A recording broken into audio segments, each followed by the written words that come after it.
একটা দাবি একজন মুমিন ব্যক্তির সঙ্গে আরেকজন মুমিন ব্যক্তির এটা একটা হক। ভাই এগুলো আমরা অবগত আছি না? নাই আছি। সুনান আবু দাউদ খুলবেন, কিতাবুল ফিতান, হাদিস না 4299। সওবান রাদিয়াল্লাহু তাআলা আনহু হাদিস বর্ণনা করছে। হাদিস জগতে দুজন সাহাবীর নাম মনে রাখবেন, তারা একটু ব্যতিক্রম ধর্মী হাদিস বেশি বর্ণনা করেন এবং তাদের হাদিসের যে গভীরতা, এটা একবার দুইবার পড়লে আপনি মূল তাৎপর্য যে কী এটা আপনি বুঝতে পারবেন না। একজন নাম হচ্ছে হুযায়ফা বিন ইয়ামান, এমন একজন সাহাবী, এমন কিছু হাদিস বর্ণনা করে যেটা অন্য অন্য সাহাবী থেকে এই ধরনের হাদিস পাওয়া যায় না। আরেকজন আছে সওবান রাদিয়াল্লাহু তাআলা আনহু, একদম ব্যতিক্রম ধর্মী হাদিস বর্ণনা করে, বিশেষ করে কিতাবুল ফিতান অধ্যায়ের মধ্যে গভীর তত্ত্ব বিশ্লেষণ ধর্মী হাদিস এই দুজন সাহাবী সবচেয়ে বেশি বর্ণনা করেছে। সুনান আবু দাউদ কিতাবুল ফিতান হাদিস না 4299 সওবান রাদিয়াল্লাহু তাআলা আনহু বলছেন যে আল্লাহর রাসূল বলছেন যে অচিরেই আমার উম্মতের ওপরে বিশ্বের যত অমুসলিম বেধর্মীরা আছে এমনভাবে ঝাঁপিয়ে পড়বে যেমন একটা ক্ষুধার্ত বাঘ বা প্রাণী কোনো খাবার দেখলে যেমন ঝাঁপিয়ে পড়ে, আমার উম্মতের ওপরে অমুসলিম বেধর্মীরা একজোট হয়ে আমার উম্মতের উপরে ঝাঁপিয়ে পড়বে। এই হাদিসটা বুঝতে পারছেন বর্তমান প্রেক্ষাপটে? দেখেন 1400 বছর আগেকার কথা।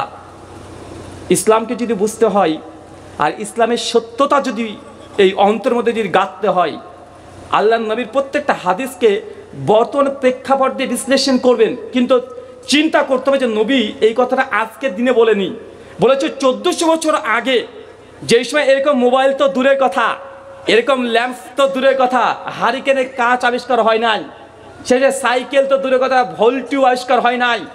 মানুষের মতো পানি খাওয়ার জন্য ছটপট করেছে, 1-2 লিটার পানি দিয়ে মানুষ গোসল করেছে, মানুষ চলাচল করার জন্য পায়ে হেঁটে হেঁটে গিয়েছে। সবচেয়ে উন্নত মানের যন্ত্র ছিল উট। অন্ধকারের যুগ, রাত্রিতে বিট ঘুটে অন্ধকার, এত ভয়ঙ্কর সেই পরিস্থিতি। আজ থেকে 1400 বছর আগে চলে যান, আল্লাহ নবী সেই সময়তে এই হাদিসটা বলছেন। যাদের বয়স মোটামুটি 50 পার হয়ে গেছে তারা খুব ভালো সাক্ষী দিতে পারবে যে আজ থেকে 30 বছর আগে, চাচা বলেন তো আপনাদের এলাকাতে এত রাতকে এত সুন্দর লাগতো না গভীর অন্ধকার? আপনারাও দেখেছেন গভীর অন্ধকার, মানুষের ঘরে ঘরে ইলেকট্রিসিটি নেই, লম্ফ জ্বালিয়ে মানুষ পড়াশোনা করতো, আমরাও করেছি, সে ভাগ্য আমাদেরও হয়েছে। সেই সময়তে মানুষ এত অন্ধকারের যুগ, মানে 30 বছর আগে। আর আল্লাহ নবী কথা বলছেন কত বছর আগে? প্রায় 1450 বছর আগে। সেই সময় তিনি বলছেন আমার উম্মতের ওপরে এমনভাবে বেধর্মীরা এসে আক্রমণ করবে, এমনভাবে ঝাঁপিয়ে পড়বে যেন ক্ষুধার্ত বাঘ বা অন্য প্রাণী খাবার দেখলে যেন ঝাঁপিয়ে পড়ে, ওইভাবে আমার উম্মতের উপরে ঝাঁপিয়ে পড়বে। আজকে প্রেক্ষাপটকে মিলিয়ে দেখেন, গোটা বিশ্ব জগতে মুসলিম জাতি আজকে নির্যাতিত, নিষ্পেষিত, লাঞ্ছিত, বঞ্চিত, পদদলিত। মুসলমানরা যেসব দেশগুলোকে রাজত্ব করেছে বরত্বের সঙ্গে, আজ প্রত্যেকটা দেশ মুসলমান, ওই দেশগুলোতে আজকে নির্যাতিত। নির্যাতিত কি নির্যাতিত নয়? আমার দেশ ভারতবর্ষ মহান দেশ, দীর্ঘ 800 বছর মুসলমানরা ক্ষমতায় ছিল। আমার জেলা মুর্শিদাবাদ থেকে শুরু করে দিল্লির লালকেল্লা পর্যন্ত প্রত্যেকটা জায়গাতে মুসলমানদের আজ পর্যন্ত তাদের ছোঁয়া, তাদের স্পর্শ আছে। একদম আমাদের মুর্শিদাবাদের হাজারদুয়ারি থেকে শুরু করে দিল্লির লালকেল্লাতে মোদিজি যেখানে 15ই আগস্ট 26শে জানুয়ারি পতাকা উত্তোলন করে, ওই লালকেল্লাও ওটা কাদের তৈরি করা? কথা বলেন, মুসলমানদের। গোটা ভারতবর্ষের আনাচে কানাচে যেখানে যাবে মুসলমানদের স্পর্শ আছে। কলকাতাতে চলে যান, ইডেন গার্ডেন, মুসলমানদের 75% সম্পত্তি মুসলমানদের। যে কোনো ভারতবর্ষের প্রান্তে চলে যান, মুসলমানদের সম্পত্তি এখনো আছে। নাম পরিবর্তন হয়ে যেতে পারে, নাম মির্জাপুর থেকে মায়াপুর হয়ে যেতে পারে, কিন্তু এখনো মুসলমানদের সম্পত্তি আছে না নাই? কথা বলেন। এটা মূল কারণ যে আমাদের বাপ দাদারা এই ভারতবর্ষকে 800 বছর ক্ষমতা ছিল, তারাই চালিয়েছে, গোটা ভারতবর্ষকে তারা নেতৃত্ব দিয়েছে। কিন্তু বর্তমান প্রেক্ষাপটে আজকের দিনে আপনি দাঁড়িয়ে দেখেন যে ভারতবর্ষে মুসলমানরা আজকে তারা দ্বিধায় আছে, না জানি কি হয়, না জানি এনআরসিদের খাতে এসে আমারকে এই দেশ থেকে বের করে দেয়। মুসলমান আজকে তার বাসস্থান আছে না নাই এটা নিয়ে টেনশন। 1970 সালের দলিল খুঁজতে ব্যস্ত হয়ে পড়েছে, আছে না নাই? মুসলিম জাতিকে আল্লাহ নবী বলছেন বেধর্মীরা চতুর্দিক থেকে এসে একদম ঝাঁপিয়ে পড়বে। এটা ভারতের প্রেক্ষাপট। অথচ এই দেশ আমরা 800 বছর ক্ষমতায় ছিলাম, আমরাই রাজা ছিলাম, আমরাই বাদশা ছিলাম। 3-4 পুরুষ আগে চলে যান, দেখেন আপনার বাপ, আপনার দাদা, এরাই হতে পারে নেতা মন্ত্রী ছিল ভারতবর্ষের। ছিল কি ছিল না? কথা বলেন, ছিল, নিশ্চিত ছিল। কারণ এই মুর্শিদাবাদ, মালদা আর আহলে হাদিসদের জাগরণ সৃষ্টি হয়েছে বাংলার মধ্যে এই মালদার জেলার মধ্যে থেকে। মালদার জেলার মধ্যে থেকেই যে কোনো আহলে হাদিসদের অন্য থিসিসগুলো পড়ে দেখবেন। মুনাজির ইসলাম, যাকে এক বাক্যে বলা হয় কাজী সানাউল্লাহ অমৃতসরী রেমাহুল্লাহ, সেই সময়তে আকবর আহলুল হাদিস পত্রিকাতে তিনি লিখে গেছেন যে আমি যখন বাঙালের মধ্যে আমি আলোচনা করার জন্য গেলাম, বাঙালে অবাক হয়েছি। মালদার মতো জায়গার নাম উল্লেখ করে বলেছেন যে মালদার এই জায়গা থেকে উল্লেখ অবাক হয়েছি, কারণ এখানে এত পরিমাণের আহলে হাদিস কিভাবে চলে এসেছে, কিভাবে এত আহলে হাদিস হলো। কাজী সানাউল্লাহ অমৃতসরী রেমাহুল্লাহ আপনাদের জেলার নাম বলে গেছে, কিন্তু আজকে মালদা জেলা এত আহলে হাদিস। মালদা চলে যান, আর বাংলাদেশের এই যে চলে যাচ্ছে চাঁপাইনবাবগঞ্জ, শিবগঞ্জ, দিনাজপুর, রংপুর, সবচেয়ে বেশি মুর্শিদাবাদ, জঙ্গিপুর, এর যে আহলে হাদিসদের মার্কাজ। ব্রিটিশ বিরোধী আন্দোলনের সবচেয়ে আহলে হাদিসরা এই জায়গাগুলোতে ক্যাম্প করে ইংরেজদের বিরুদ্ধে একদম কঠিনভাবে সিদ্ধ হস্তে তারা লড়াই করেছে, লেখনও দিয়ে আর অস্ত্রের মাধ্যমে সেই সময় যুদ্ধ করেছে। কিন্তু আজকে আমাদের মুর্শিদাবাদ, মালদা এই জায়গাগুলো দেখলে হতবাক হতে হয় যে আমাদের আহলে হাদিসের চেহারাগুলো কি, আমরা কার উত্তরসূরি, কোথায় ছিলাম, আমরা কোথায় চলে আসলাম, দেখে বোঝা যায় না আপনি আহলে হাদিস না মুসলমান। এটা নিয়ে তো মতনৈক্য হয়ে যায়। চেহারা দেখে মনে হয় না আপনি মুসলমান, আছে না নাই? চেহারা দেখে বোঝা যায় না। ইন্না লিল্লাহ। আজকে গোটা বিশ্ব জগতে মুসলিমদের উপরে নির্যাতন হচ্ছে। স্পেন দেশ, এই দেশটাকে মুসলমান 800 বছর ক্ষমতায় ছিল। আজকে স্পেনে মুসলমানদের কোনো বন কোনো মুসলমান ছাড়া বংশ পরম্পরা কোনো মুসলমানকে পাওয়া যায় না, অথচ 800 বছর স্পেন দেশকে রাজত্ব করেছে মুসলমানরা। অনেক বড় বড় আলেম ওলামা, স্পেন দেশের কর্ডোবা যে রাজধানী, এই রাজধানীতে অনেক আলেম ওলামা তারা বসত বাড়ি ছিল। কিন্তু আজকে স্পেনে মুসলমানের অস্তিত্ব আছে? নাই, বিলুপ্ত করে দিয়েছে। চিন্তা করে দেখেন, ইসরায়েল ফিলিস্তিন যে ইস্যু চলছে, আজকে কত সুন্দরভাবে মুসলমানরা আমরা এক জায়গায় এসেছি, আরামসে আমরা খাওয়া দাওয়া করলাম, অল্প টাকাতে খাওয়া দাওয়া করেছেন, কত সুন্দর আমরা এখানে বসে আছি, আলোচনা শ্রবণ করছি। কিন্তু আমাদের মুসলিম ভাই ফিলিস্তিনে আজকেও তারা নির্যাতিত হচ্ছে, রক্তের গঙ্গা ভাসিয়ে দিচ্ছে, গোটা বিশ্ব জগৎ স্তব্ধ হয়ে আছে। আমাদের গোটা বিশ্ব জগতে মুসলমানরা নির্যাতন হচ্ছে, সবাই জানছি যে মুসলমানের উপর নির্যাতন হচ্ছে। আমাদের হৃদয়ে একটা বারো এই কথা আসে না, একটা দিনের জন্য 2 রাকাত নফল নামাজ পড়ে ফিলিস্তিন মুসলিম ভাইদের জন্য আপনি দোয়া করেছেন বলতে পারবেন? বলেন। এটা হক তাদের, তারা নির্যাতিত হচ্ছে, অন্য কিছু নয়। শুধু তারা কালেমায়ে শাহাদাত পাঠ করেছে। আল্লাহ সুবহানাহু ওয়া তাআলা মুসলিমদেরকে যে ভূখণ্ড দিয়েছে, সে ভূখণ্ডের দায়িত্ব তাদেরকে দেওয়া হয়েছে, তারা সেই দায়িত্ব কারণেই সে থাকতে চায়। কিন্তু গোটা বিশ্বের মুসলমান থেকে শুরু করে অমুসলিম রাষ্ট্রগুলো জানে যে ফিলিস্তিন এটা মুসলমানদের। যারা একটু মোটামুটি সোশ্যাল মিডিয়া ঘাটাঘাটি করতে পারেন, এখনই গুগল করে দেখেন 1947-এর আগে পৃথিবীতে প্যালেস্টাইন নামক, ইসরায়েল নামক কোনো দেশের ম্যাপই পাবেন না। খুঁজে দেখেন 1947-এর আগে ইসরায়েল নামক পৃথিবীর যে ম্যাপে ইসরায়েল নামক কোনো রাষ্ট্রই ছিল না। কিন্তু এখন আছে না নাই? এটা সবাই জানে। ইসরায়েল এটা ইহুদি রাষ্ট্র কোনোদিনই ছিল না, এটা মুসলিমদের তত্ত্বাবধানেই ছিল। মুসলমানরা ইসরায়েল ইহুদিদেরকে, হিটলার যখন 60 লক্ষ ইহুদিকে হত্যা করলো, ইহুদিরা পৃথিবীর বিভিন্ন দেশে রাষ্ট্রের কাছে সহযোগিতা চেয়েছে সেই সময়তে যে আমাদেরকে থাকার জন্য বাসস্থান দাও। কিন্তু কোনো দেশ, পৃথিবীর কোনো দেশ, এমনকি খ্রিস্টান দেশগুলো ইহুদিকে বাসস্থান দেয় নাই, কারণ তারা খুব ভালোভাবে জানে ইহুদি এমন এক জাতি যেই পাত খায় সেই পাতকে ফুটো করে দিয়ে চলে যায়, তারা জানতো। কিন্তু মুসলমান, আমরা খাল কেটে কুমির নিয়ে এসেছিলাম সেই সময়। মুসলমানের হৃদয় নরম হয়, মুসলমানের হৃদয় নরম হয়। গিয়ে বলা হয়েছে যে ভাইজান আমরা তো ইহুদি, আমরা তো নবী আব্রাহামকে বিশ্বাস করি, মানে ইব্রাহিমকে বিশ্বাস করি, আপনারা হচ্ছে ইসমাইলের বংশধর আর আমরা হচ্ছে ইসহাকের বংশধর, আমাদেরকে হিটলার হত্যা করেছে, কোনো রাষ্ট্র আমাদেরকে অধিকার দিচ্ছে না, আজকে থাকার মতো জায়গা দেন।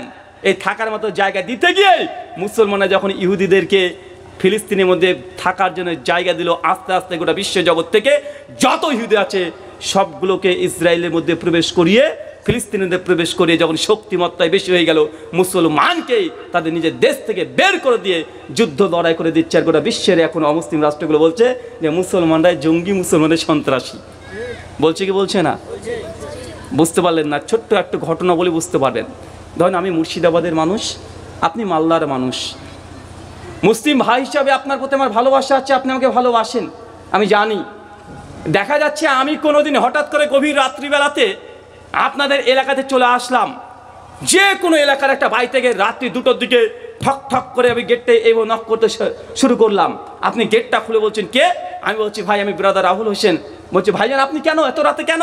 আমি বলছি যে ভাইজান আমার গ্রাম থেকে আমাকে মেরে তাড়িয়ে দিয়েছে, আমার বাড়ি ঘর থেকে বের করে দিয়েছে, সম্পত্তি নষ্ট করে দিয়েছে। ভাই ভাই আমি জানে বেঁচে আছি, কোনো রকম আমি পালিয়ে এসেছি, ভাইজান আমাকে একটু আশ্রয় দেন। ভাই বলেন তো আপনার আশ্রয় দিবেন কি দিবেন না? দিবেন আপনি নিঃসন্দেহে। আপনি সঙ্গে সঙ্গে বলছেন যে ভাইজান কোনো সমস্যা নাই, আপনি আমার দিনী ভাই, আপনি আমার বাড়িতে আসেন, যতদিন ইচ্ছা থাকেন, খাওয়া দাওয়া করেন, কোনো সমস্যা নেই, আপনার দায়িত্ব আমি নিয়ে নিচ্ছি। যতদিন পর্যন্ত আপনি নিজের গন্তব্যস্থানে না যেতে পারছেন, আপনি আমাকে আপনার বাড়িতে ঢুকিয়ে নিলেন, আমি আপনার বাড়িতে থাকি, আপনার বাড়িতে খাই, আপনার পরিবারকে পরিবারের মতো আমি নিয়ে নিয়েছি। কিছুদিন পর, কয়েক বছর পর আপনি আমাকে বলছেন রুহুল আমিন ভাই এই তো সামনে ঈদ, তো আমরা কলকাতায় যাব ফ্যামিলি নিয়ে একটু বাজার করতে। তো ভাইজান আপনি বাড়িতে থাকেন, আমরা 3 দিনের জন্য যাচ্ছি কলকাতায়। এখন আপনি আমাকে বাড়িতে রেখে দিয়েছেন, আমাকে বলেন এই নিন বাড়ির চাবি নেন, চাবিটা নেন, এই 3 দিন পরে আসবো। আমি চাবি নিয়ে এখন বাড়িতে আছি, আর আপনি বাড়ির মালিক বউ ছেলে নিয়ে চলে গেছেন কলকাতাতে এখন বাজার করতে। 3 দিন পর গভীর রাত্রিতে আপনি আপনার বাড়ির সামনে দাঁড়িয়ে, আর আমি কোথায় আছি? ভেতরে। চাবি কার কাছে আছে? আমার কাছে চাবি আছে। আপনার বাড়ি, আপনি বাড়ির সামনে গিয়ে ঠক ঠক করছেন। আমি বলছি কে? আপনি বলছেন ভাইজান আমি। আপনি কে? আরে আমাকে চিনতে পারছেন? আমি বাড়ির মালিক, আমি অমুক। আরে কে বাড়ির মালিক? আরে আমি বাড়ির মালিক। আমি ভেতরে আছি, চিৎকার মারি বলছি আরে আমি বাড়ির মালিক। যাই ভাই রাহুল ভাই আপনি বলেন কি, এটা আমার বাড়ি। আর আমি তখন বাড়ির ভেতর থেকে চিৎকার মারছি, এই বাড়িতে চোর পড়েছে, চোর পড়েছে, চোর পড়েছে, কে বাঁচা, আমার বাড়িতে চোর পড়েছে, ডাকাত পড়েছে। বাড়ির ভেতর থেকে চিৎকার মারছি, আর প্রতিবেশী যারা আছে ওরা ভাবছে আরে বাড়িতে চোর পড়েছে, লাঠি সোটা নিয়ে রাতের অন্ধকারে এসে বাইরে যারা আছে মানে ফ্যামিলি আছে দুমদাম পিটিয়ে হত্যা করছে, মেরে দিচ্ছে। কেন? বাড়িতে চোর পড়েছে, এই জন্য চিৎকার হচ্ছে ভেতর থেকে। বাইরে কিন্তু বাড়ির মালিক ও মার খাচ্ছে, রক্তাক্ত হচ্ছে, আর প্রতিবেশী সবাই বলছে যে এরা হচ্ছে চোর, এরা ডাকাত যারা বাইরে আছে। ফিলিস্তিনের সঙ্গে ইসরায়েল ইহুদিরা ঠিক এই কাজটাই করেছে। মুসলমানদের দেশ, ওরাই থাকতে দিয়েছে ইহুদিদেরকে কয়েক বছরের জন্য, কিন্তু তারা ভেতর থেকে যখন শক্তি মজবুত করে ফেললো, মুসলমানদের যুদ্ধ করে একটার পর একটা অংশ গাজা দখল করছে, এটা দখল করছে, দখল করতে করতে মুসলমানদের নির্যাতন করছে।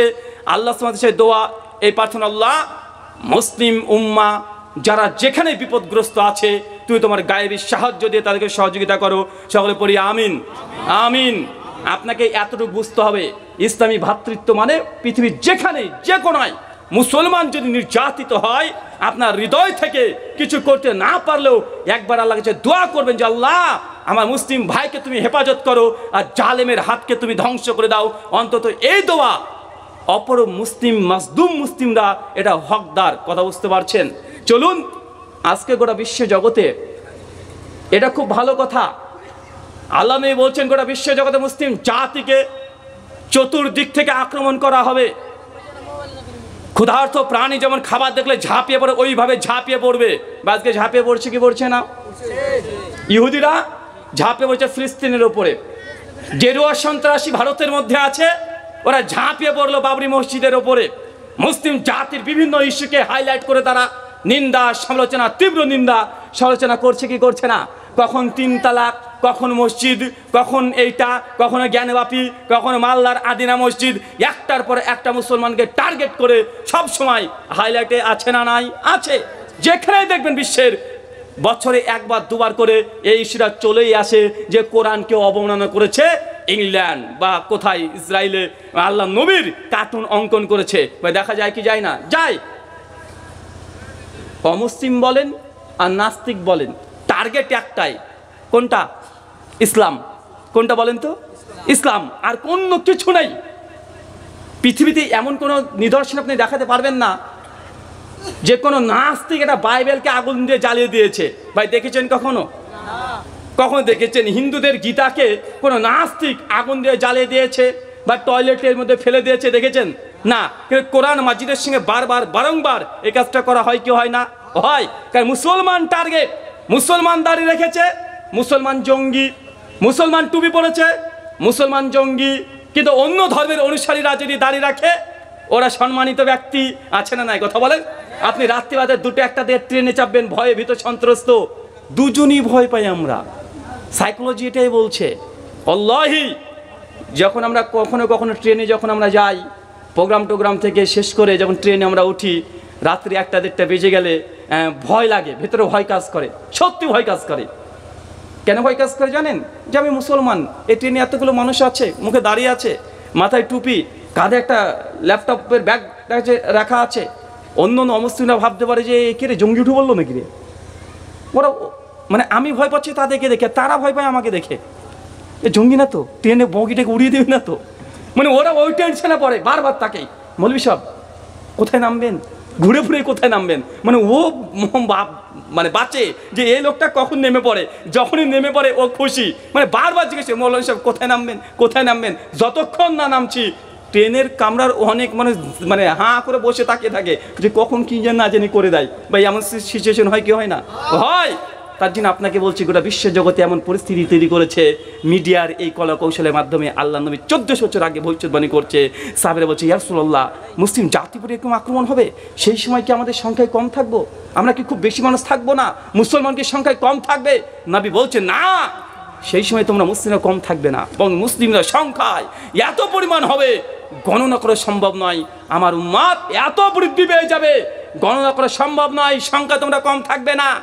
অন্য হাদিসে সেই মুসলিমের মধ্যে আসছে, কিতাবুল ফিতানের মধ্যে, যে কিয়ামতের একটা আলামত হচ্ছে এটাই, যে ইসলাম প্রত্যেক ঘরে ঘরে পৌঁছে যাবে, কাঁচা বাড়ি থেকে পাকা বাড়ি পর্যন্ত এমন কোনো জায়গা থাকবে না যে ইসলাম পৌঁছাবে না। আল্লাহর নবীর উম্মত সব জায়গাতে ছড়িয়ে থাকবে। ভাই বর্তমান প্রেক্ষাপটে আছে না নাই? কাঁচা থেকে পাকা বাড়ি যায় নাই, আমরা সব জায়গায় যেতে পারি না। আপনাদের মালদা জেলার শেখ মতিউর রহমান মাদানী হাফেজাহুল্লাহ, তিনি কখনো বড় বড় বছরে 10 খান 100 খান 20 খান করে প্রোগ্রাম তিনি করেন না, ওয়াজ মাহফিল করেন না, কে তার বক্তৃতা বাঙালিরা শুনেনি। আহলে হাদিস হোক আর অন্য কোনো বেদাতি হোক, পাওয়া মুশকিল আছে। কেন বলেন তো? এই যে সোশ্যাল মিডিয়ার কারণে, বর্তমান টেকনোলজির মাধ্যমে। ডাক্তার জাকির নায়েক বাংলা জানেও না, বুঝেও না, অথচ বাঙালিরা তার বক্তৃতা শুনে ভাই হেদায়েতের পথে এসেছে কি আসে নাই? এসেছে। ইসলাম প্রত্যেক কাঁচা থেকে পাকা বাড়ি যাবে, এটা আল্লাহর জিম্মায়। আল্লাহ কিভাবে পাঠাবে এটা আল্লাহ সুবহানাহু ওয়া তাআলা তিনি ভালোই জানেন। আল্লাহর নবী বলছেন তোমরা মোটই সংখ্যায় আমার উম্মত সেদিন কম থাকবে না। তারপরে মুসলিম জাতির উপরে নির্যাতন নেমে আসবে। তার দুটো কারণ, এক, আমার উম্মাত হুব্বুদ দুনিয়া, দুনিয়ার মোহে আচ্ছন্ন হয়ে যাবে, দুনিয়ার প্রেমে আসক্ত হয়ে যাবে, যা করবে দুনিয়ার জন্য, আমার উম্মত দুনিয়ার পেছনে ছুটবে।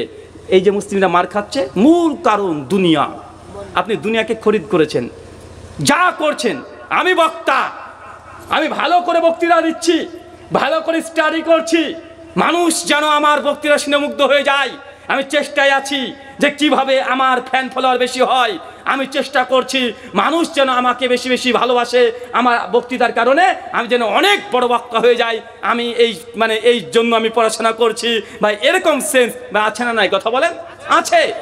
যে যা করছে, একদম সাধারণ মধ্যবিত্ত থেকে শুরু করে নিম্ন স্তর থেকে শুরু করে উঁচু লেভেলের, আমরা সকলে দুনিয়াকে দেখানোর উদ্দেশ্যে, দুনিয়াতে সফল হওয়ার জন্য আমরা সব কিছু করছি। আল্লাহ নবী এটাকে বলেছে মূল কারণ। মুসলিম জাতি নির্যাতিত হওয়ার কারণ, মুসলিম জাতি ধ্বংসের কারণ, মূল কারণ হচ্ছে হুব্বুদ দুনিয়া, দুনিয়ার মোহে আমরা আচ্ছন্ন হয়ে যাব। আজকে মুসলিম জাতি ধর্ম তো বুঝেই না। বোঝেন? আল্লাহ নবী দ্বিতীয় একটা কারণ বলেছেন, কারিহাতুল মউত, আমার উম্মত মরতে ভয় পাবে। কি করতে ভয় পাবে?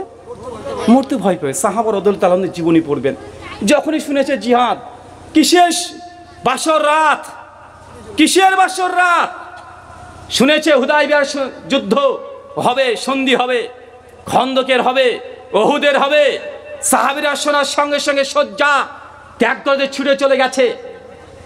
কেউ স্ত্রী সহবাস করে ফেলেছে, গোসল করার সময় দেয় নাই, ছুটে ছুটে চলে গেছে যে আমার নবী চলে গেছে, আমি এখানে শাহাদাতের পেয়ালা চাই। এরকম ছিল ঈমান, মরতে ভয় পায়নি।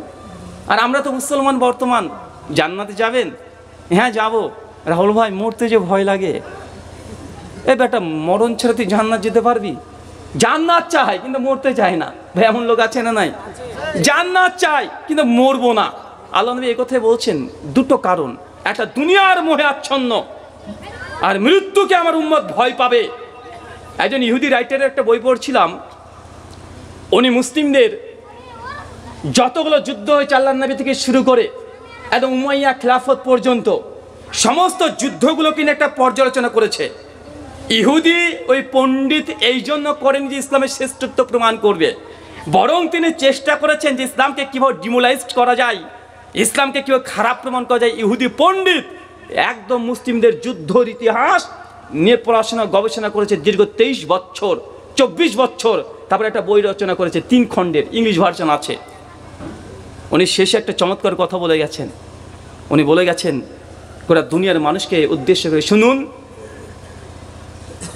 মুসলিম হচ্ছে এমন এক জাতি যে জাতির সঙ্গে কখনো অস্ত্র দিয়ে লড়াই করে এই জাতিকে ধ্বংস করা যাবে না। কতজন আক্রমণ করেছে, তাতারে এদের আক্রমণ হয়েছে, হালাকু খা, চেঙ্গিস খা, রাতারাতি কোটি কোটি মুসলমানকে রক্তের বন্যা তুলে দিয়েছে। যা ইতিহাস পড়েন তারা জানেন। তারপর মুসলিম জাতি সংখ্যা কমছে না, বাড়ছে। 170 কোটি মুসলমান, এত মুসলমানদের সমালোচনা চলছে, মুসলিমদের নবীকে নিয়ে এত অপমান করা হচ্ছে, মুসলিমদেরকে জঙ্গি, সন্ত্রাসী, আতঙ্কবাদী, মাদ্রাসাকে সন্ত্রাসের আতরঘর, গোটা বিশ্বব্যাপী এই লকব দেওয়া হচ্ছে। মুসলিমদের বড় বড় স্কলার, আন্তর্জাতিক লেভেলের যে স্কলার আছে তাকে দেশ থেকে বিতাড়িত করা হয়েছে। তারপরেও মুসলিমদের সংখ্যা কমছে না বাড়ছে? বাড়ছে। এটা বাড়ছে, এটা আপনার আমার কারণে নয়। আমি ভালো বক্তৃতা দিই এই জন্য নয়, এটা হচ্ছে আল্লাহ সুবহানাহু ওয়া তাআলা তার জিম্মায় আছে। হুয়াল্লাযী আরসালা রাসূলাহুল বিল হুদা ওয়া দীনিল হক। আল্লাহ সুবহানাহু ওয়া তাআলা আল্লাহর নবীকে সত্য দিন সহকারে এই দুনিয়াতে পাঠিয়েছে। সমস্ত মতবাদ, সমস্ত ইজাম, সমস্ত ধর্ম, সমস্ত মত যা আছে সবার উপরে আল্লাহ সুবহানাহু ওয়া তাআলা বিজয় দান করবে। তাই এই বিজয়ের পতাকায় যদি চলতে চান তাহলে আপনি এই ইসলামের ছায়াতলে আসতে হবে। আপনি চাইলে আল্লাহর কোনো উপকার করতে পারবে না, নিজের উপকার করার জন্য ইসলামের ছায়াতলে আসতে হবে। ইসলাম আপনাকে ছাড়াও বিজয় দেখাতে পারে, পারে কি পারে না? আল্লাহ যে কাকে দিয়ে কিভাবে কাজ করে নিবে, আল্লাহ মরা মানুষকে দিয়ে দিনে কাজ করিয়ে নেয়। দেখেন নাই? কোরআন পড়বেন, নবী সুলাইমান আলাইহিস সালাম মারা গেছে, লাঠির উপরে ভর দেওয়া আছে, আর জিনদের ভয়ে থরথর করে কাঁপছে। সুলাইমান তাকিয়ে আছে, তাড়াতাড়ি মসজিদ নির্মাণ কর। নবী কিন্তু মারা গেছে। মরা মানুষকে দিয়ে, মৃত মানুষকে দিয়ে আল্লাহ দিনে কাজ করে নিয়েছে কি নাই? হুদহুদ পাখিকে দিয়ে দিনে কাজ করে নিয়েছে কি নাই? আল্লাহ চতুষ্পদ জন্তু জানাকে দিয়ে দিনে কাজ করে নিচ্ছে। তাই ইসলামের এই বিজয়ের যদি আপনি থাকতে চান, আপনাকে ইসলামের আদর্শকে গ্রহণ করতে হবে। ইসলামকে ব্যবহার করে আপনি গোটা বিশ্ব জগৎকে আপনি জয়ী দেখাতে পারেন, সফল হতে পারেন। জেনে রাখবেন, মুসলিমদের একটা মসজিদ গিয়েছে তো কি হয়েছে? আল্লাহ নবী বলেছেন গোটা বিশ্ব জগৎ হচ্ছে মুসলিমদের জন্য মসজিদ করে দেওয়া হয়েছে। একটা মসজিদ, দুটো মসজিদ নিয়েছে তো কি হয়েছে? ইসলাম তো ঠুনকো জিনিস নয়। আপনি যদি মনে করেন যে আপনাদের শামসি যে রেল স্টেশন আছে, এই স্টেশনটা আপনার জন্য মসজিদ, এটা আল্লাহর পক্ষ থেকে এসেছে। যখনই জোহরের ওয়াক্ত হয়ে যাবে, ওয়াক্ত হয়ে গেছে, 4-5 জন আছেন, ওইখানে আজান দেন। আজান না হলে কেমন দেন? শামসি স্টেশনটা এখন আপনার জন্য মসজিদ হয়ে গেছে। গোটা শামসি স্টেশনে ওইখানে আপনি একামত দিয়ে নামাজে দাঁড়িয়ে যান, আল্লাহু আকবার, আল্লাহু আকবার শুরু করে দেন একামত দিতে, নামাজে দাঁড়িয়ে যান, ওটাকে আপনি মসজিদ বানিয়ে নেন। একটা মসজিদ নিয়েছে তো কি হয়েছে? যেখানে নামাজের ওয়াক্ত, ওটা আপনার জন্য মসজিদ। কথা কি বুঝতে পারছেন? আমরা ভারতে মুসলিমরা মানে হিন্দু মন্যতায় ভোগী, মানে মাথাতে টুপি পরে রাস্তায় ঘুরবো, এটা তো ভয় পাই। জেনে রাখবেন, মুসলিমরা ইসলামের কারণে নির্যাতিত। আর যদি মুসলমানকে সফল হতে হয়, ইসলামকে হাতিয়ার বানিয়েই আপনাকে সফল হতে হবে। যদি ইসলামকে নিয়ে আপনি হীনমন্যতায় ভোগেন, আপনি ইসলামের কারণেই আপনি মার খাবেন। কিন্তু ইসলামকে আপনাকে হাতিয়ার বানাতে হবে। ইসলামের কারণে যদি নির্যাতিত, ইসলাম আপনাকে হেফাজত করতে পারে। কিভাবে জানেন? পারবে আপনাকে। জেনে রাখেন, ইসলামকে আপনি সহযোগী হিসেবে করে নেন, আপনি আল্লাহর হয়ে যান, আল্লাহ আপনাকে সহযোগিতা করবে। আল্লাহ করবে, এটা নিশ্চিত জেনে রাখেন। কিন্তু আমরা তো হীনমন্যতায় ভোগী না সব সময়। ভারতের মুসলিমরা সবচেয়ে আমরা এখানেই দেখা যায় যে না, এটা করা যাবে না, ওটা করা যাবে না, এটা নাই, ওটা নাই। মনে রাখবেন, ইসলামের সঙ্গে কম্প্রোমাইজ করে চলার প্রয়োজন নেই, ইসলামের সঙ্গে কম্প্রোমাইজ করার দরকার নেই। ইসলামে আপনি থাকেন, অন্য মানুষ আপনার সঙ্গে কম্প্রোমাইজ করতে আসবে। আল্লাহ সুবহানাহু ওয়া তাআলা আমার এই মুসলিম দিনী ভাই এবং বোনদেরকে এই কথাটা তুমি বোঝার তৌফিক দান করে সকলে বলি আমিন। সম্মত শুধু এটা হচ্ছে গোটা বিশ্বজগতে বর্তমান প্রেক্ষাপট, মুসলিমদের অবস্থান আমরা এই জায়গাতে আমরা যদি আবার সেই জায়গাতে ফিরে যেতে চাই, আমাদের একটাই কাজ, ইসলামের পতাকা নিচে চলে আসেন, আপনি ইহকালে সফল হবেন, পরকালে সফল হবেন। এটা বাস্তব একাধিকবার পরীক্ষিত বিষয়। কিন্তু দুর্ভাগ্য, গোটা বিশ্ব জগতে মুসলিম জাতি আমরা 170 কোটি, কেউ তারপরে মুসলমানরা নির্যাতিত নিষ্পেষিত হচ্ছে কেন? এটা আমাদের দোষ আছে। মুসলিম ভাই যদি নির্যাতিত হয় আমি খুশি হই, প্রয়োজন নেই। মুসলিম ভাই যদি নির্যাতিত হয় আর একজন মুসলমান তালি মারে, ঠিক হয়েছে ভাই, বলে কি বলেন, কথা বলেন। ডাক্তার জাকির নায়েককে যখন ইন্ডিয়ার 36টা নিউজ চ্যানেল যখন ডক্টর জাকির নায়েককে টেরোরিস্ট হিসেবে প্রচার করছিল, প্রত্যেক নিউজে ঘন্টার পর ঘন্টা এপিসোড চলছে, ডক্টর জাকির নায়েক জঙ্গি, সন্ত্রাসী, তখন সবচেয়ে খুশি কারা হয়েছে? মুসলিমরা।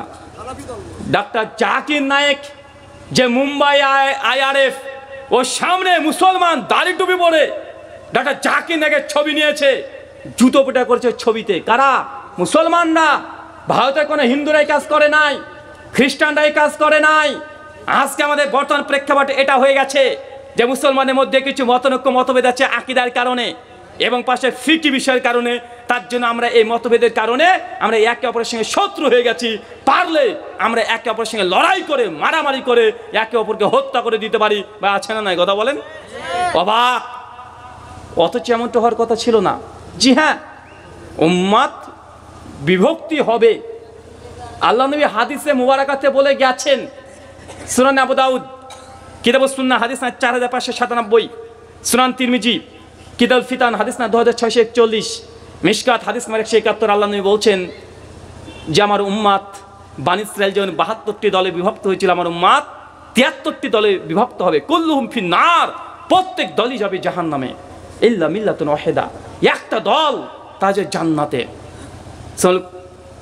মুস্তাকিল হাকিম হাদিস না 444 যুক্ত হচ্ছে একটা শব্দ আল ইয়াম, আজকের দিনে আমার উম্মাত যে পথে আছে এটা হচ্ছে জান্নাতি রাস্তা। সাহাবী যখন জিজ্ঞেস করছে ইয়া রাসূলুল্লাহ, উম্মতের মধ্যে 73টা দল হবে, 72 দল যাবে জাহান্নামে, একটা দল যাবে জান্নাতে। মান ইয়া রাসূলুল্লাহ, আল্লাহর নবী কোন দল যে দলটা যাবে জান্নাতে? আল্লাহর নবী সেই সময়তে বলেনি নির্দিষ্ট কোনো নাম, তিনি বৈশিষ্ট্য বলেছেন। কি বলেছেন? মান আলিহি ওয়াস সাহাবী, তারাই হচ্ছে জান্নাতে যাবে, নাজাত পাবে, সালভেশন, মুক্তি, পরিত্রাণ পাবে, জান্নাতি কাফেলা তারাই। মান আলাইহি ওয়াস সাহাবী, যারা আমি নবীকে মেনে চললো এবং আমার সাহাবীদের এই পথে যারা থাকবে তারা হচ্ছে জান্নাতি দল। মুস্তাকিল হাকিম 444 নম্বরে এসছে শব্দটি যুক্ত আল ইয়াম, আজকের দিনে আমি এই নবী এবং আমার সাহাবীরা যেই পথে আছে সেটা হচ্ছে জান্নাতি রাস্তা, জান্নাতি কাফেলা, সেটাই হবে। নবী তার জীবদ্দশার গ্যারান্টি নিয়েছে, নবীর ইন্তেকালের পরে কি হবে এতটা গ্যারান্টি নিচ্ছেন না কেন? কারণ আল্লাহ নবী দুনিয়া থেকে চলে যাওয়ার পরে আল্লাহ নবী আরেকটা সতর্কবাণী দিয়ে গেছেন, যে আমি তিরমিজি হাদিস না 2676, মিশকাত হাদিস না 145, আল্লাহ নবী বলছেন যে আমি দুনিয়া থেকে চলে যাওয়ার পরে ইখতিলাফুন কাসীরা, আমার উম্মত অনেক বড় বড় ইখতিলাফ করবে। কাসীরা বড় বড়, ছোট ছোট নয়। আমরা তো ছোট ছোট ইখতিলাফ করি, তাই না? টাকা দেওয়া যাবে না, খাবার দিতে হবে। আমাদের ইখতিলাফ তো এগুলো, নবীজি নূরের তৈরি না মাটির তৈরি না চিনির তৈরি, তাই না ভাইজান? নবীজি আলিমুল গায়েব কি আলিমুল গায়েব না? 8 টাকাত পড়বো না 20 টাকাত পড়বো, জোরে আমিন না আস্তে আমিন, নাভির ওপরে না নাভির ওপরে, আমরা তো এগুলো নিয়ে মসজিদে মারামারি করি বেশি। রমজান মাসে শয়তান বাধা থাকে, আর মসজিদের মধ্যে হুজুরদের কাঁধের ওপরে শয়তান বেশি চেপে বসে থাকে। এরকম মনে হয় না সিচুয়েশনটা? রমজান মাসে আসলে যেন মসজিদের মধ্যে শয়তানিগুলো বেশি শুরু হয়ে যায়, নামাজের সঙ্গে বাদরাবি শয়তানি। রমজান মাসে সবচেয়ে বেশি করা হয় তারাবি নামাজ, কিনে শয়তানি সবচেয়ে বেশি করা হয়। তুমি 20 টাকার তারাবি পড়ে কে নিষেধ করেছে? কিন্তু 20 টাকার তারাবি নামাজ পড়া বাদ দিয়ে তাড়াতাড়ি নামাজ পড়ছে কেন? নামাজ তো তারাবি, তারবিহাতুন মানে ধীরে ধীরে পড়া, বিরতি দিয়ে পড়া, থেমে থেমে পড়া, এনজয় করে পড়বেন, ধীরে ধীরে পড়বেন, এটা হচ্ছে তারাবি। মানে 4 রাকাত পরে যে বিরতি দেন এটার নাম তারাবি, নামাজের নাম তারাবি নয়। মানে এই যে বিরতি দিচ্ছেন এই বিরতির নাম হচ্ছে এক তারাবি হয়, এটা হচ্ছে তারাবি। কিন্তু আমরা ভাবছি যে তারাবি মানে কি জানেন? তারাবি মানে তাড়াতাড়ি, কে কত পারে। নচেত এটা দেখতে পান না ভাইজান, এশান নামাজ যে হুজুরে পড়ে কত সুন্দরভাবে পড়ে, মনটা জুড়ে যায়। 4 মিনিট 10-12 মিনিট সময় নিয়ে নাই, বলে যে তারাবির নামাজ শুরু হচ্ছে, নিয়াত করে নেন। সবাই রেডি, হ্যাঁ তারাবির নামাজ হচ্ছে, নামাজ শুরু করছি। ইমাম সাহেব আল্লাহু আকবার, সুন্দর সব কিছু, কোনো ঘাটতি নাই আছে। যখনই ঈশান নামাজ শেষ হয়ে গেছে, হুজুর এখন ঘাড় ঘুরিয়ে বলছে, শুনুন এবার তারাবি নিয়াত করুন। হ্যাঁ তারাবি, মুসল্লিও রেডি, একদম উঠে গামছা টামছা যা ছিল নিচের রেখে, পাগড়ি টাগড়িকে কষে বেঁধে, পারলে টুপিটাকে খুলে দেয়, সবাই রেডি। কেন? তারাবি হবে। তারাবি মানে সেখন 4 আর 6 চলবে, শুধু বাউন্ডারি পার করতে হবে ঝড়ের গতিতে। হুজুর আল্লাহু আকবার, হ্যাঁ চলছে, আলহামদুলিল্লাহ মালিক ইয়াউমিদ্দিন, আল্লাহু আকবার, সামি আল্লাহু লিমান হামিদা, আল্লাহু আকবার, আশহাদু আল্লা ইলাহা ইল্লাল্লাহ, আসসালামু আলাইকুম, আসসালামু আলাইকুম। মানে কত জোরে যে পড়ে, সুবহানাল্লাহ। মানে এত জোরে না পড়লেও মোটো আসতে পড়ে না। রমজান মাসে এশার সুন্নাত নফল দিয়ে বিতের সহ তারাবি সহ 37 রাকাত নামাজ হুজুরে পড়ে 35 মিনিটে। চিন্তা করেছেন? 9টা 8টা 15তে শুরু হয় সব কিছু, 8টা 15 হুজুর বেরিয়ে আছে 9টা বাজতে 10-এ। ক মিনিট সময় নিয়েছে হুজুরে? 35-40 মিনিটে 37 রাকাত নামাজ। মাঝখানে তো 4-5 বার মাথায় হাত আছে, আর 4-5 বার মুনাজাত, আবার আখরি মুনাজাত আছে, আবার বানো আর তারাবির দোয়াও আছে, আছে না নাই? কথা বলেন। হুজুর এতগুলো একসঙ্গে মাত্র 40 মিনিটে কিভাবে করে? হুজুর না রকেট? এখানে গবেষণা করার দরকার আছে। আশ্চর্য, বাঙালি মনে হচ্ছে তারাবি, হ্যাঁ তাড়াতাড়ি, এই নামাজ হয়ে গেছে তাড়াতাড়ি। সাথে আমি বলেছি এই নামাজ নিয়ে ঝামেলা করেও লাভ নেই, মারামারি করেও লাভ নেই। তারাবি তো পৃথিবীতে কেউ পড়ে না, এই নামাজটা হয়ে যখন তাড়াতাড়ি নামাজ। আহলে হাদিস তুমিও তো তাই। যদি হুজুর যদি 8 টাকা তারাবিতে যদি 1 ঘন্টা করে দেয়, মসজিদে পরের দিন থেকে মুসল্লি কমতে শুরু করে দেয়, আচ্ছা না নাই? আমার মসজিদে কমে গেছে। হ্যাঁ কমে গেছে শাক, অন্য মসজিদে যাচ্ছে, মানে ও টাইম কম তার জন্য। এখানে আহলে হাদিস গল্প করে, দেখেছেন? আমরা আহলে হাদিস, আল্লাহ নবী 3 দিন জামাতে তারাবি সালাত আদায় করেছে। সহিহুল বুখারী হাদিস না 2012, এবং সুনান আবু দাউদ হাদিস না 1375। আল্লাহ প্রথম দিন 23শে রমজান, 25শে রমজান, 27শে রমজান 3 দিন তারাবি জামাত করেছে। আল্লাহ নবী এমনভাবে তারাবি সালাত আদায় করছিলেন, প্রথম দিন একদম শেষ 27শে রমজান যেদিন করছিলেন, সাহাবীরা বলছেন যে এত দীর্ঘক্ষণ নামাজ পড়াচ্ছিলেন যে আমাদের ফালা ছুটে যাওয়ার আশঙ্কা হচ্ছিল, মানে সাহারির সঙ্গে মিশে গেছে, মানে সাহারি পাবে না, সাহারি ভয় পাচ্ছে। চিন্তা করছেন, ধরেন আল্লাহ নবী রাত্রি 12টার দিকে নামাজ শুরু করেছিল, কয়টার দিকে? ধরেন 12টার দিকে, একদম শেষ লগ্নে। আর আজকে আমরা এই সাহারি কখন শেষ করেছি যেন? 4টের সময়। তার মানে কমপক্ষে ধরেন নবী 12টার দিকে তারাবি শুরু করেছিল, আজকের আমাদের টাইম মেনটেন করে যদি আমি ধরি, আর কমপক্ষে 3:40 পর্যন্ত ঠেকে দিয়েছে, মানে 3 ঘন্টা 40 মিনিট, 3.5 ঘন্টার কমে নবী তারাবি পড়েনি 8 টাকার। এটা আহলে হাদিসদের দাবি। কিন্তু আপনি তো 1 ঘন্টা সহ্য করতে পারেন না। ইমাম সাহেব যদি মনে করে যে না সেই গাঁশিয়াটা তারাবি প্রথম রাকাতে পুরোটাই পড়বো, পড়ছে, কিছুক্ষণ পরে পিছনে মুসল্লির ঠেলাকে শুরু হয়ে গেছে, আছে না নাই? মানে কত বড় ভদ্র মানুষ আপনি চাচা। আর চাচা এটা আপনি বেশি করেন, মাতব্বরি করেন মসজিদে বেশি। আপনি, আপনাকে তারাবি মসজিদ আসতে হবে কে বলেছে? বাড়িতে পড়েন আপনি, সমস্যা নেই। সহিহ বুখারী 731 নম্বর হাদিস, আল্লাহ বলে দিচ্ছে পুরুষ মানুষের যে নফল সালাত সবচেয়ে উত্তম, মসজিদের চেয়ে বাড়িতে উত্তম। আপনি যদি মসজিদে সুন্দর করে জামাতে পড়তে চান, ওই পেছনে খ্যাক খুঁক করা বাদরামি করছেন আপনি। এটা আরে সব দেখা জিনিস।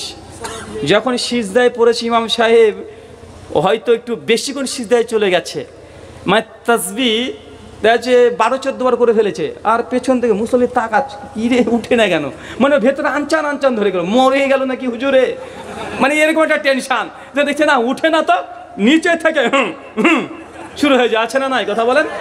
এই যে মুসলমান আমরা এই তারাবি নিয়ে এত মারামারি 8 টাকা 20 টাকা যা তো করলাম, কিন্তু 1 ঘন্টাও তারাবিতে আমরা সহ্য করতে পারি না। তার যে নামাজকে আমি বলে দিয়েছি তারাবি এই নামাজটা বলিয়েন না।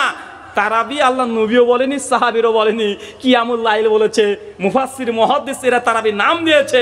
তো এই নাম আপনিও চাইলে চেঞ্জ করতে পারেন, কারণ তারা বৈশিষ্ট্যের কারণে নাম দিয়েছিল তারাবি, আর আপনার নামাজের বৈশিষ্ট্যের কারণে আমি নাম দিয়েছি তাড়াতাড়ি নামাজ। কি নামাজ? তাড়াতাড়ি নামাজ। মুসলিম উম্মাহ মতভেদ, আল্লাহ নবী বলছেন আমার মৃত্যুর পরে ইখতিলাফুন কাসীরা, উম্মত বড় বড় মতভেদ করবে। ভাই মতভেদ হয়েছে কি হয় নাই? হয়েছে। দেখছি আমরা মতভেদ, কত মতভেদ, সব জায়গাতে মতভেদ। একদম মানুষ জন্মানো থেকে শুরু করে একদম কবর পর্যন্ত মতভেদ ছাড়া কিছু নেই, আছে না নাই কথা বলেন? যে ব্যক্তি 5 ওয়াক্ত নামাজ তো দূরের কথা 1 ওয়াক্ত নামাজ পড়ে না, ও আবার জুম্মার দিনে গিয়ে মাতব্বারি করে এ হুজুরকে মসজিদে বের করতে হবে। কেন? হুজুর মুনাজাত করে না, আছে না নাই কথা বলেন? 5 ওয়াক্তের 1 ওয়াক্ত নামাজ পড়ে না, ও বেটা জানাজাতে গিয়েছে, যে হুজুর এখন জানাজার নামাজের পরে আর সম্মিলিত মুনাজাত করেনি, এই জন্য এখন মারামারি করছে হুজুরকে মসজিদ থেকে বের করে দিতে হবে। কেন? হুজুর জানাজার পরে আর মুনাজাত নতুন করে ধরেনি, এটা হুজুরের অপরাধ, এই জন্য তাকে মসজিদ কমিটি থেকে বের করে দিতে হবে। ভাই এমন আছে না নাই? এই মাতব্বাড়ি তারাই করে যারা জিন্দেগিতে 5 ওয়াক্ত নামাজ পড়ে না, এরাই সবচাইতে কাঙাল। কারণ ওরা জানছে নামাজ তো পড়ি না, একটু যদি দুয়াতেই জান্নাতে ঢুকে যায় টুক করে, এটাই আমার শর্টকাট ফর্মুলা। মারামারি এর জন্য বেশি তারা করে, আছে না নাই? আমি আপনাকে অপমান কষ্ট দিতে চাচ্ছি না। মুসলিম উম্মাহ যে বিভক্তি হবে, আল্লাহ নবী বলছেন ইখতিলাফুন কাসীরা, আমার মৃত্যুর পরে আমার উম্মত বড় বড় মতভেদ করবে। আমাদের মতভেদ ছোট ছোট তাই মনে হয়, মতভেদ তো সাহাবীরা করেছিল। কারা? সাহাবীরা। বড় বড় মতভেদ, এই মতভেদ আপনি হিসাব করতে পারবেন না। আর নবীর যে ভবিষ্যৎবাণী, তিনি যে বলে যাচ্ছেন ইখতিলাফুন কাসীরা, উম্মত বড় বড় মতভেদ করবে। আসেন কয়েকটা মতভেদ আপনাকে দেখিয়ে দিই। নবীর মৃত্যুর সঙ্গে সঙ্গে কতগুলো মতভেদ হয়েছে সাহাবীদের মধ্যে। আল্লাহ নবী যখন দুনিয়া থেকে চলে যান, সঙ্গে সঙ্গে মদিনাতে শোকের ছায়া। নবী দুনিয়া থেকে চলে গেছে, এর চেয়ে বড় দুঃখের কষ্টের দিন সাহাবীদের সামনে কিছু হতে পারে? কথা বলেন। আপনার যদি বাবাটা আজকে মারা যায়, সবচেয়ে ব্যথিত কষ্টে আপনার পাবেন কি পাবেন না? আপনার যদি ভালোবাসা স্ত্রী যদি মারা যায়, আপনি কষ্ট পাবেন কি পাবেন না? পাবেন। আল্লাহ নবী দুনিয়া থেকে চলে গেছে, সাহাবীরা একদম এত দুঃখিত, ব্যথিত, হৃদয় থেকে রক্তক্ষরণ হচ্ছে। তারা কল্পনা করতে পারছে না যে নবী আমাদের কাছে আর আসবে না।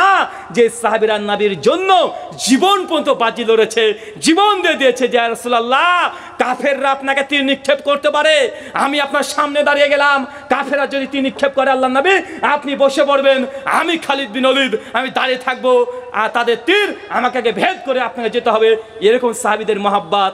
আল্লাহ নবী দুনিয়া থেকে যখন চলে যায়, সাহাবীরা হাউ মাউ করে তারা কাঁদতে শুরু করে দিয়েছে। শোকের ছায়া মক্কার মদিনাতে, সাহাবীরা ছুটে ছুটে আসে আল্লাহ নবীর মদিনাতে।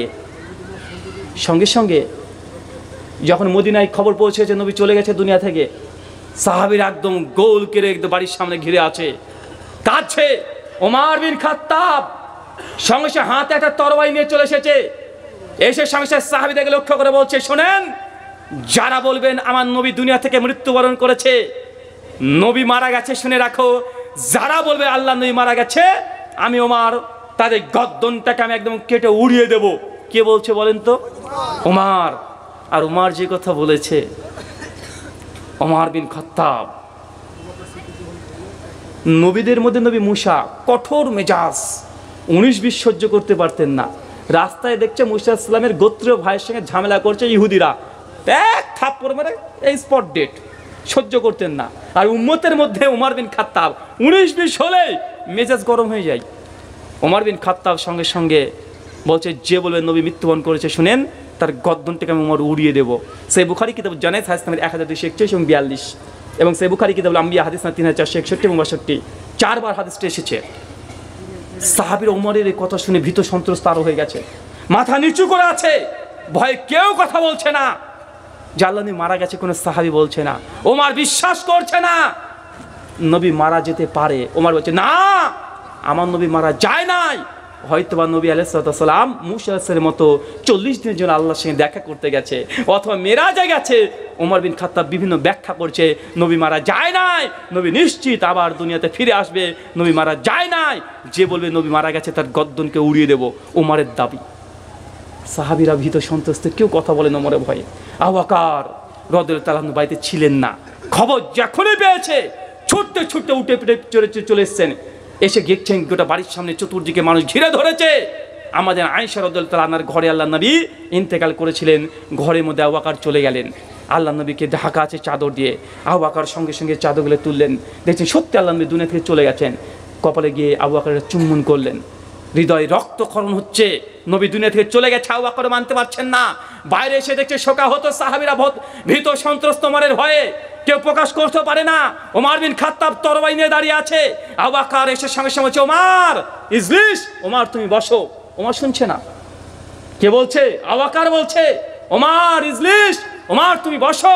ওমর শুনে না, সঙ্গে সঙ্গে ওমর যখন বসছে না, আবু বকর বুঝতে পারছেন যে আবু বকরের কথাও ওমর শুনবে না। আবু বকর রাদিয়াল্লাহু তাআলা সঙ্গে হামসানা পড়তে শুরু করেছে, আম্মা বাদ ফামান কানা মিনকুম ইয়াবুদু মুহাম্মাদুন মুহাম্মাদুন কদ মাত।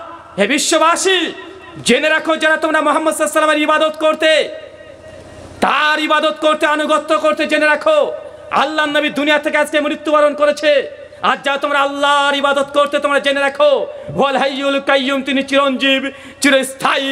যারা নবীর ইবাদত করতে আজকে নবী দুনিয়া থেকে চলে গেছে, যারা আল্লাহর ইবাদত করতে, আল্লাহ চিরঞ্জীব চিরস্থায়ী, তিনি কখনো মৃত্যুবরণ করতে পারে না।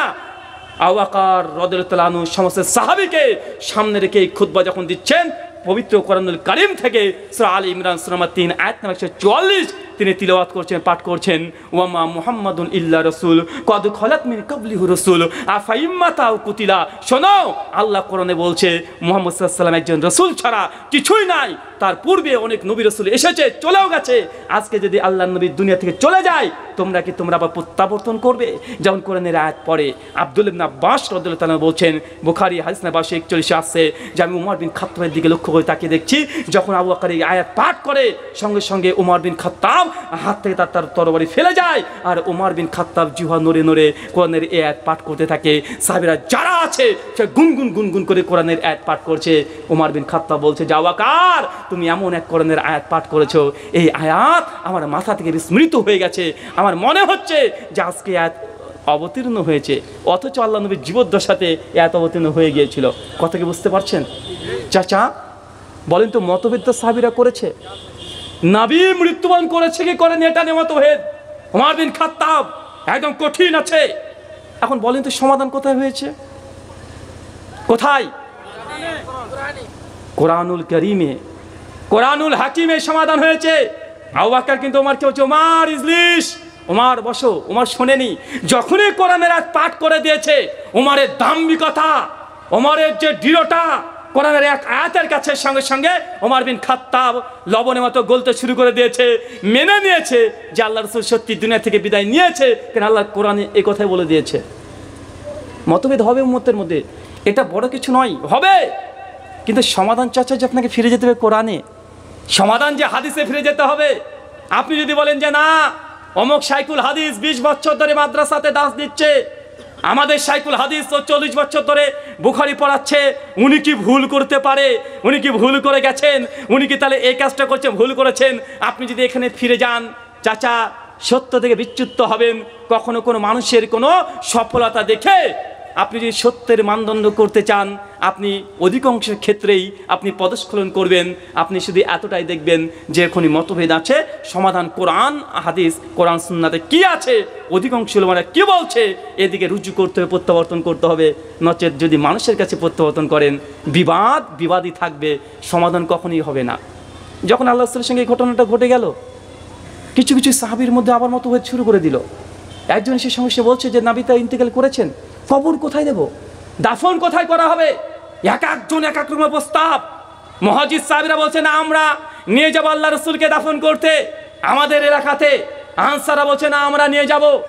এক একজন এক এক রকমের। আহলে বাইত থেকে দাবি করছে আল্লাহ রাসূলের শরীর মোবারক আমরা নিয়ে যাব। এক একজন এক এক জায়গাতে নিয়ে যেতে চাই।